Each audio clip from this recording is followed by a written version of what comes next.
appreciate the opportunity to speak today. Richard, I want to tell you, your remarks really spoke to me. Frankly, I think they ought to put them on a loop in the break rooms in both the Senate and the Assembly and on the second floor. I'm tired of being lectured from the other side of the aisle from people that claim to follow science that, as you, I think, generously credit them, have, at best, a middle school understanding of electrical power generation and distribution. I am an engineer as well. In fact, I'm the engineering caucus of one in the entire state legislature. I have a degree in engineering and spent 8 years in the Navy's nuclear power program. So I know a little bit about power generation and distribution.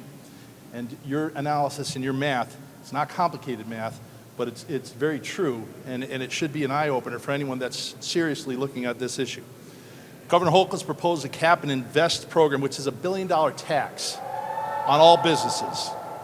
Businesses that haven't been defined yet, exactly who qualifies or what the parameters are going to be, that's not defined.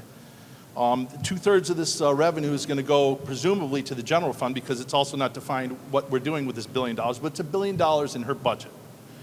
Presumably this cap and invest program is aimed at lowering greenhouse gas emissions, and this is predominantly what we're talking about here is about energy, because that's where most of this is coming from, energy policy.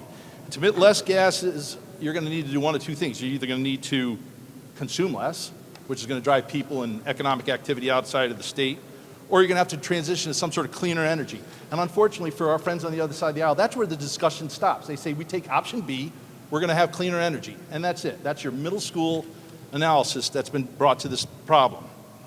The infrastructure to do this simply does not exist in New York State. The Climate Action Council has a scoping plan. Their own numbers estimate $272 billion, that's billion with a B, that this is going to cost. That's their number, which means that in reality that number is probably twice that or more.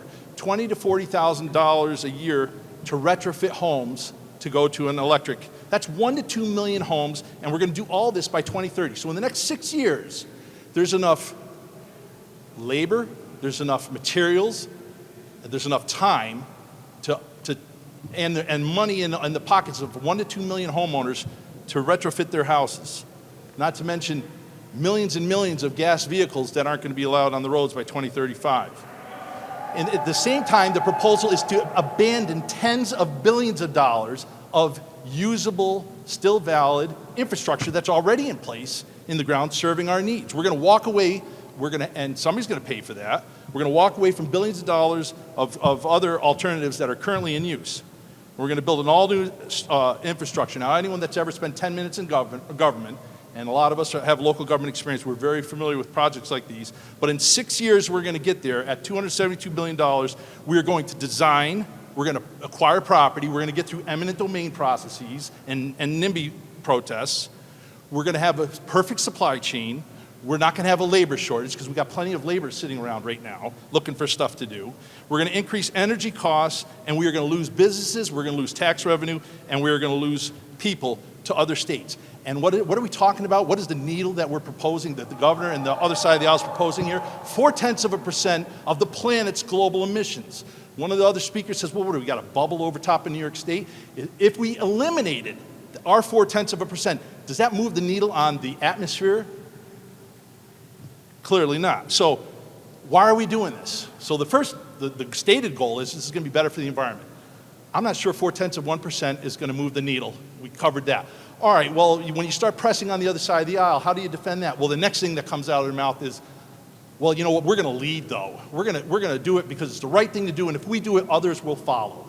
Anyone that's been paying attention to the news for the last century, Russia, China, India, not interested in global energy policy, not interested in clean environment, certainly not interested in what New York State is doing on this front, let alone Pennsylvania and Ohio. Pennsylvania and Ohio will say, we'll take those jobs, we'll open the stores that are going to supply your plumbing parts for everything that's going to happen in New York State. So it's laughable to say that we're going to lead by example and the rest of the country and the rest of the planet is going to follow. So all that's left here after that is this is a political gimmick. They are making a political statement. They are preaching to their choir. They are virtue signaling that they care about the environment, and those that oppose this or question it somehow do not. It's absolutely laughable. This whole plan is unrealistic. it's unreliable, it's unaffordable, and it lacks even middle school level science and math. Thank you, Leader. Thank you very much.